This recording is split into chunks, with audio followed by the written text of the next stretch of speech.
¿Qué es el tiempo y qué es eterno? San Agustín de Hipona dice que el tiempo es una construcción mental, debido a que las personas tienen una capacidad de recordar lo que vivió en su pasado e imaginar lo que vendrá en el futuro. Pero realmente el pasado y el futuro no existen, la única cosa que existe es el presente. Y eterno está relacionado con la inmortalidad, se refiere a una duración infinita y sin límites. Otros designaron una existencia sin tiempo o fuera del tiempo. Comienzo y origen de la filosofía. ¿Qué es la filosofía? La filosofía es un conjunto de reflexiones sobre la esencia, las propiedades, las causas y los efectos de las cosas naturales, específicamente sobre el hombre y el universo. ¿Cuándo empezó la filosofía? La filosofía existe desde más de 2000 años. Apareció en Grecia en el siglo VI a.C. Dice que uno de los 7 sabios de la filosofía griega fue Tales de Mileteo. Es el primer filósofo y padre de la filosofía, por haber sido el primero en dar una explicación racional sobre el origen del universo. No es lo mismo comienzo que origen de la filosofía. Según el filósofo Jasper, el comienzo es histórico y único. Es el nacimiento de la filosofía como disciplina. Concretamente, podríamos decir que la filosofía comienza en Jonia en el siglo VI a.C., con Tales de Mileto. Por otro lado, origen se define como los motivos y las causas que llevan al hombre a filosofar en cualquier momento y lugar histórico. El tema que presento es ¿qué es la filosofía? La filosofía es una doctrina que usa un conjunto de razonamientos lógicos y metódicos sobre conceptos abstractos como la existencia, la verdad y la ética, basados en la ciencia, las características, las causas y efectos de las cosas naturales como el ser humano y el universo.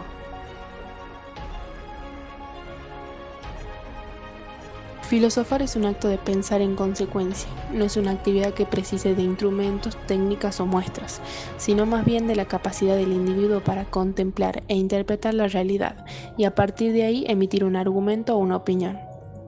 Con la finalidad de filosofar no es cambiar o transformar algo material o inmaterial, sino entenderlo, no es modificar en absoluto la realidad a nuestro alrededor, sino que se cambia su comprensión y entendimiento. Diferencia entre pensamiento mítico y filosófico. El pensamiento mítico se enfoca en las ideas y dioses, mientras que el pensamiento filosófico se enfoca en el hombre y el humano, es decir, la humanidad.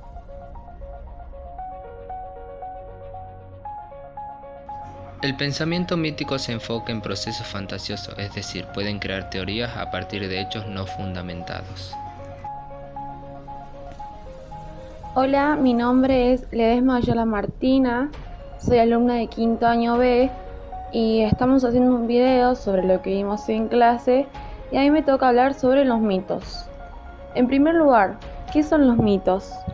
Un mito es un relato tradicional que se refiere a acontecimientos prodigiosos protagonizados por seres sobrenaturales o extraordinarios, tales como dioses, semidioses, héroes, monstruos o personajes fantásticos, que buscan dar una explicación o un hecho a un fenómeno. Los mitos forman parte del sistema de creencia de una cultura. Existen distintos tipos de mitos. Está el del perro familiar, el de la Pachamama, el del duende, que son los que uno más conoce. Por ejemplo, se dice que el mito del duende se supone de una cosa súper chiquita que tiene un sombrero y está, por ejemplo, el de la mano de lana y el de la mano de hierro, que dice que le pegaba a los nenes o a las nenas que le pegaban a su mamá. Pero también hay otros tipos de mitos de duende que dice que, bueno, se roban nenes o cosas así. Pero, por supuesto, no está confirmado, o sea, mucha gente no lo cree, por lo que no se sabe completamente si es cierto o falso. Aunque mucha gente diga que lo haya visto, bueno, otra gente también lo duda. La teoría de Platón sobre el alma es que todos los seres humanos tenemos un alma, la cual permanecerá para siempre, ya que es eterna. El alma en algún momento dejará nuestro cuerpo, pero irá a otro, y así se irá transmitiendo. Para Platón, el alma tenía una estructura que se divide en 3 partes. Una de ellas era la racional, otra la irascible y por último la concupiscible. La racional es la parte más excelente del alma, se identifica con la razón, la realización del bien y la justicia. La irascible, en esta se encuentra el valor, la fortaleza, la voluntad y por último la concupiscible. Esta representa la metáfora del caballo malo. Es la parte humana relacionada con el cuerpo, los placeres, los gustos, etc. Platón consideraba la ética como la armonía del alma y la consideraba más importante que el cuerpo, ya que el cuerpo dejará de existir. También pensaba que todos los seres humanos tenemos las 3 partes del alma, pero que en cada uno de nosotros predomina una parte más que la otra. Hola, soy Ibarra Eneas y a continuación voy a explicar los diferentes tipos de ciencias. Antropología fisiológica es la ciencia que se dedica al estudio del ser humano desde una perspectiva integral, incluyendo sus rasgos biológicos y culturales. Medicina es la ciencia que estudia la salud, las enfermedades y la muerte del ser humano y utiliza tal conocimiento para el mantenimiento y recuperación de la salud, aplicándolo a la prevención, diagnósticos y tratamiento de las enfermedades. Psicología. La psicología es una disciplina que tiene como objetivo analizar procesos mentales y el comportamiento de los seres humanos y sus interacciones con el ambiente físico y social. Sociología.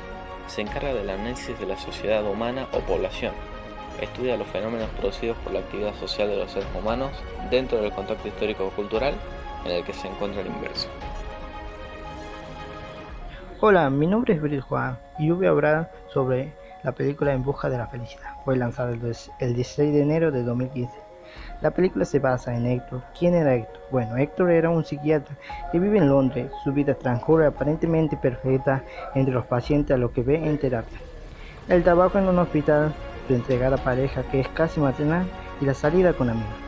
Pero algo va a desbalancearse en ese equilibrio perfecto cuando Héctor empieza a cuestionarse sobre su imposibilidad para dar respuesta a sus pacientes, los cuales se sientan en su consultorio con una larga lista de quejas e insatisfacciones que hacen que Héctor sienta impotente, descubriendo que no es feliz y que no puede hacerlo feliz. Bueno, yo llego a la conclusión de Héctor que lo tenía todo, pero aún así sentía que le faltaba algo, el cual era encontrar el sentido y felicidad de su vida.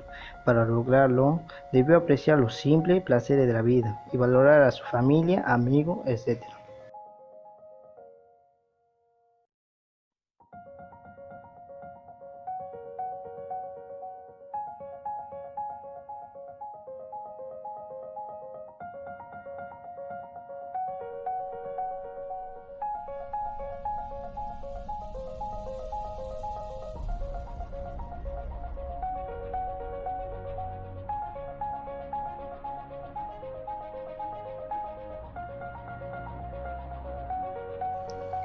Hola, mi nombre es Cristian Suárez y voy a hablar sobre qué es el ser en sí y el ser para sí.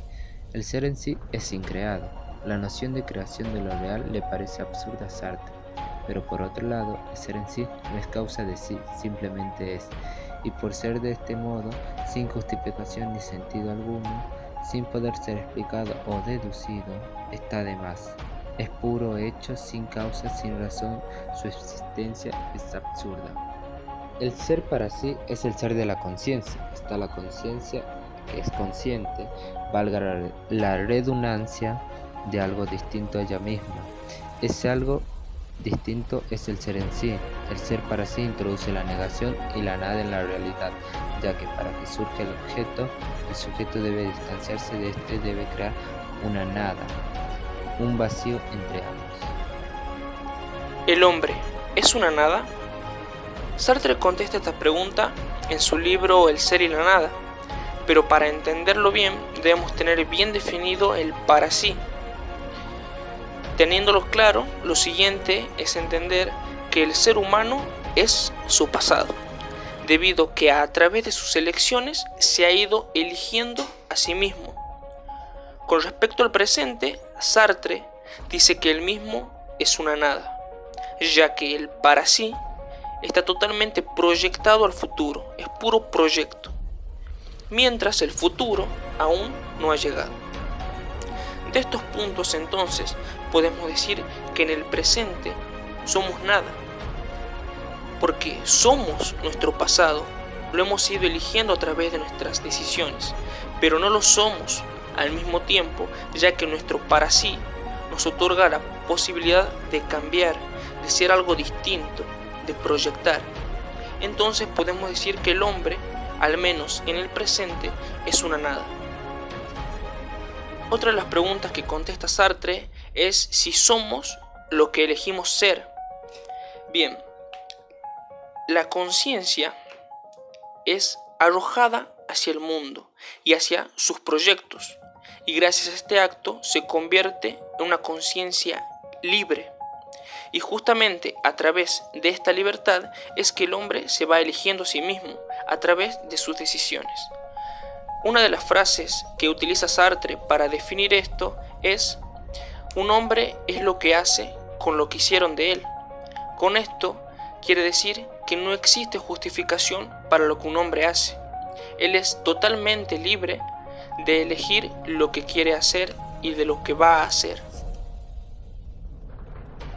¿Cómo nos vamos dando el ser? El hombre se va dando a él a través de cada una de sus acciones y elecciones. No está determinado para nada. El hombre va a conseguir su esencia a través de sus decisiones, porque nosotros somos responsables de cada una de estas, y es así como nos vamos dando el ser. Y son también estas mismas acciones las que nos hacen libres. Hola a todos, mi nombre es Anaí Álvarez y me toca hablar sobre la logoterapia. ¿Qué es la logoterapia? Es una psicoterapia que gira en torno al concepto de voluntad de sentido como primera motivación del hombre. La logoterapia centra su atención en el significado de la existencia humana, así como en la búsqueda del parte del hombre. Según la logoterapia, la primera fuerza motivante del hombre es la lucha por encontrar un sentido en su vida. El autor de esta terapia fue Viktor Frankl, un psiquiatra judío, quien vivió las dos guerras mundiales. Fue preso en los campos de concentración, donde sufría el maltrato físico, psicológico, los obligaban a trabajar día y noche y les daban de comer tan solo una vez al día. Pero fue aquí donde nació la logoterapia, ya que a pesar de todo esto, muchas personas sacaban fuerzas para seguir viviendo, normalizando todo el maltrato que recibían. La razón por la cual tomaban esta decisión fue porque al no poder cambiar ni poder influir en los eventos externos que afectaban su vida, lo único que les quedaba era cambiar su actitud. Viktor Frankl decía: al hombre se le puede arrebatar todo salvo una cosa, la última de las libertades humanas, la elección de la actitud personal que debe adoptar frente al destino para poder decidir su propio camino. Todos tenemos la oportunidad de decidir por nosotros mismos si nuestro sufrimiento, incluso en las situaciones más adversas, podemos encontrarle un sentido a nuestra vida. También decía que lo que de verdad necesitamos es un cambio radical en nuestra actitud hacia la vida. Con la palabra ser nos referimos a todo aquello que existe, o sea, la realidad ontológica de las cosas, o dicho de otro modo, todo lo que es. Ser es todo aquel que posee un alma, como por ejemplo un individuo, ser humano, una criatura, ser vivo o una entidad, ser supremo. El verbo ser también sirve para definir e identificar a algo o a alguien, como es, por ejemplo, yo soy humano, tú eres mujer, él es profesor. Ser es lo que llamamos la esencia o la naturaleza de algo, es decir, es todo lo que tiene vida, pero la cuestión radica en la importancia que les damos a cada vida. La esencia se entiende como un conjunto de cualidades o características permanentes e invariables que constituyen su naturaleza y hacen que una cosa sea lo que es, y sin las cuales dejarían de serlos. Es decir, son aquellos rasgos que permiten definirla y hacen que un ser o objeto sea lo que es. La existencia señala la realidad de un ente y se utiliza cuando queremos hablar sobre si algo existe o no, en la cual se contrapone al de la esencia, es decir, existe cuando sale de la interioridad de su esencia y otros seres pueden estar en contacto con él. La existencia implica dejar un estado de tranquilidad y quietud para pasar a la realización de alguna acción y asumiendo en el mundo algún rol. Buenos días, soy Vanina Castro y a continuación te voy a explicar cuáles son las diferencias y similitudes entre vocación, ocupación y profesión.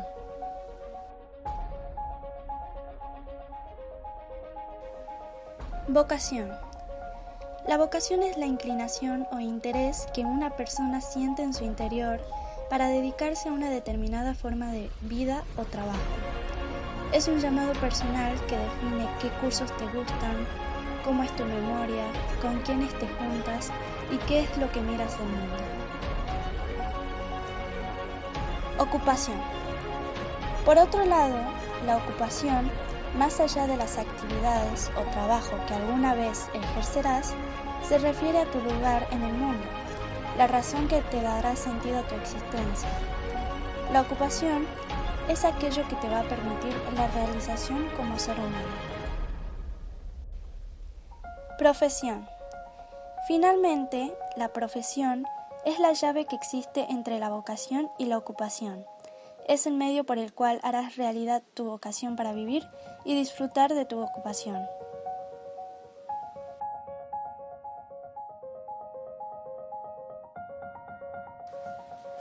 La similitud entre estas tres determinaciones es que le permiten lograr al ser humano obtener un lugar en el mundo en el que encuentre sentido a su vida, logre la felicidad y satisfacción a través de ellas.